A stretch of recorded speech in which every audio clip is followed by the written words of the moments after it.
Tante itu yang mulai. Lo boleh nggak Yusuf berkata begitu? Cepat jawab.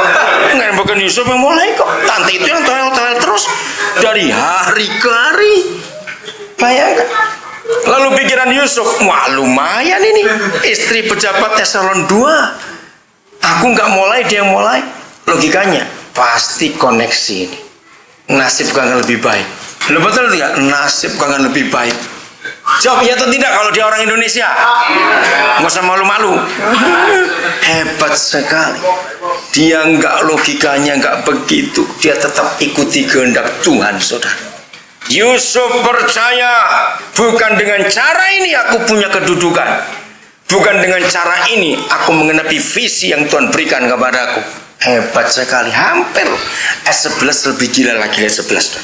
Pada suatu hari, gila betul saudara, masuklah Yusuf ke dalam rumah untuk melakukan pekerjaannya. Memang dia tugasnya begitu.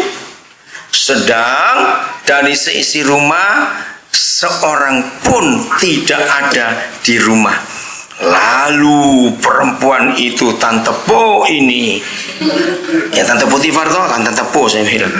Lalu perempuan itu memegang baju Yusuf sambil berkata, marilah tidur dengan aku. Lagi sekali, Yusuf bukan orang Indonesia. Tetapi Yusuf meninggalkan bajunya, ini masalah, di tangan perempuan itu dan lari keluar. Bukan lari di tempat. Beda jauh itu. Lari keluar dengan lari di tempat, saudara. Lari keluar. Maka itu, ayo. Begitu ada dosa yang kita lari, jangan lari di tempat. Janji. Walaupun ngotot kalau di tempat, bohong itu sudah. Ketika bajunya ketinggalan, dia, perempuan berteriak, pengawal, aku mau diperkosa. Habis sudah. Karena terbukti bajunya ditinggal kok. Saudara, Yusuf masuk penjara tanpa diadili. Belum ada Brian waktu itu. Brian itu lawyer di belakang sana, saudara. Yusuf nggak cari pembela, nggak cari pengacara, tidak. Dan vonisnya langsung seumur hidup, mati sudah. Nah, secara logika sudah nggak punya masa depan. Umur belum 20, di penjara seumur hidup. Saya mau tunjukkan model penjara Yusuf. Sekarang beri tanda Kejadian 39, kita kembali ke situ. Mazmur 105, 17, 18. Bayangkan seperti itu Yusuf di penjara, padahal nggak salah. Cepat yang sudah dapat, jangan lama-lama. Diutusnya seorang dari mereka, Yusuf yang dijual menjadi budak. Mereka mengimpit kakinya dengan belenggu, lehernya masuk ke dalam besi. Bukan anjing, saudara. Kaki dan lehernya dirantai. Bayangkan, apa punya masa depan? Logika kita sudah tidak, habis sudah. Nah itu yang hebat lagi sekali. Apakah Yusuf maki-maki nyumpai istri Potifar? Mudah-mudahan geledek nyambar kamu Tante Po gitu, enggak juga. Yusuf ngampuni, saudara, ini yang luar biasa. Enggak ada harapan, belum selesai.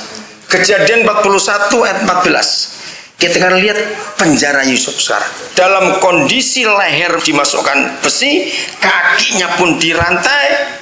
Sudah, silakan baca Kejadian 41 ayat 14. Kemudian, nah, dalam keadaan putus asa, pada saat kerajaan nggak bisa mengartikan mimpi, pada saat itu Potifar bilang, panggil Yusuf. Lanjut. Segeralah ia dikeluarkan dari tutupan. Nah, garis bawahi kata tutupan. Ya, lanjut. Ia bercukur dan berganti pakaian. Ya. Lalu pergi menghadap Firaun. Perhatikan baik-baik. Mesir itu punya 4 macam penjara. Yang pertama penjara, kalau Inggrisnya prison. Ya, itu masih bisa bebas. Yang pernah ke Cipinang, ke Tangerang akan tahu bisa bebas di dalam itu. Yang kedua, Inggrisnya bilang jail, Indonesia bilang sel. Nggak bisa bebas karena dalam terali besi itu. Hukumannya lebih berat. Yang ketiga itu tutupan. Inggrisnya bilang dungeon. Itu ruang bawah tanah tanpa ada sinar matahari. Yang keempat itu buangan. Musa kena yang keempat. Kalau saudara ke penjara Nusa Kambangan, maka ada penjara yang paling ujung dekat laut, namanya Permisan. Nah, Permisan itu dari bahasa Belanda vermis, artinya dihilangkan. Nah, kenapa Belanda memberi nama Vermis untuk yang paling ujung itu sudah kelas berat betul-betul. Kalau sudah ke situ sudah pasti hilang, sudah nggak tahu kemana. Jadi kalau ombak datang dibawa, Belanda pun nggak urusan, mati biar mati. Nah, Musa kena yang keempat, dibuang di padang gurun. Itu tergantung fisik orang itu. Nah, dari 4 macam penjara ini, saudara, yang paling celaka yang ketiga, tutupan. Penjaranya berdiri, tahanan itu berdiri, bukan penjaranya.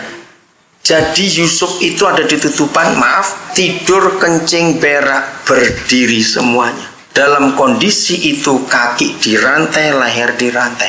Bayangkan. Maka itu saya kalau bicara tentang Yusuf, saya bisa merasakan betul. Karena Roh Kudus pernah membawa saya dalam kondisi seperti itu, merasakan. Dia nggak berontak, saudara. Bisa nggak Yusuf berkata begini, Tuhan, kalau tahu hasil ketaatan itu penjara, lebih baik aku berzina. Bisa nggak berpikir seperti itu? Bisa. Kalau berzina dia pasti lebih enak nasibnya, bukan? Nggak separah itu. Tapi ini yang saya kagum dari Yusuf, dia nggak nyalakan Tuhan, dia tidak nyalakan istri Potifar, dia nikmati itu. Maka itu ketika saya belajar dari Yusuf, saya menemukan kalimat ini. Jadi kalau saudara ingin hidup benar, supaya setan nggak suka kita, cuma ada satu, jangan banyak doa puasa. Bukan itu jawabannya. Satu saja yang setan bisa nggak suka kita, nikmati. Saya pakai ini istilah Jawa Timuran ya, nikmati dengan senikmat-nikmatnya ketidaknikmatan itu.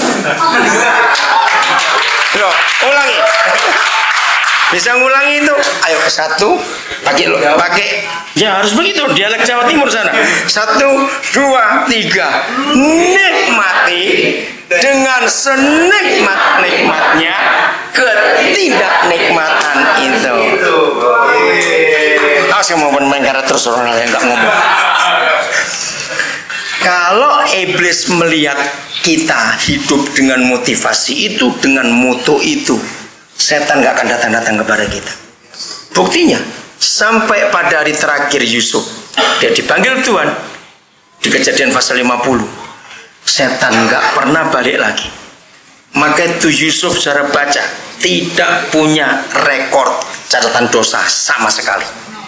Abraham masih punya, Daud lebih lagi, Salomo lebih gila lagi itu. Abraham punya juga catatan dosa, Musa punya. Tapi Yusuf tidak, saudara. Artinya setan gak bisa goda dia. Ternyata ini prinsipnya. Dia gak pernah sakit hati, gak pernah dendam, gak pernah nyalakan siapa-siapa. Dia nikmati dengan senikmat-nikmatnya ketidaknikmatan itu. Maka itu setan gak berani ganggu dia lagi. Kehendak papanya dia pegang baik-baik dan dia buat itu. Maka itu ketika di penjara, pasal 39 ayat yang ke-19. Ya, 19. Jadi bayangkan dalam penjara seperti itu, makanya ketika dia dipanggil Firaun ada 2 kata penting. Harus apa dan apa tadi? Bercukur dan berganti pakaian. Kenapa? Bayangkan di dalam penjara bawah tanah tanpa sinar matahari sekian tahun. Saya Alkitab Pak nyebut berapa tahun itu. Berarti dia sudah kayak monyet betul-betul, saudara. Rambut jenggot sudah nggak karuan. Maka itu cukur dulu. Yang kedua, maaf, bajunya pun baunya luar biasa. Mau menghadap raja besar, cukur ganti pakaian. Karena dari penjara bawah tanah. Pasal 39 ayat 19. Baru saja didengar oleh tuannya perkataan yang diceritakan istrinya kepadanya. Ya terang aja si suami percaya istrinya. Begini begitu laku diperlakukan oleh hambamu itu, maka bangkitlah amarahnya. Lalu Yusuf diapakan? Diajak makan ke restoran gitu. Diapakan? Ditangkap oleh tuannya dan dimasukkan ke dalam penjara, tempat tahanan raja dikurung, jadi tahanan politik. Lebih kau lagi sudah. Demikianlah Yusuf dipenjarakan di sana. Ayat 21 sama seperti ayat 2 tadi. Ada kata apa ayat 21? Tetapi Yahweh menyertai Yusuf. Hebat sekali. Di penjara pun Yusuf tetap menang dan jadi berkat.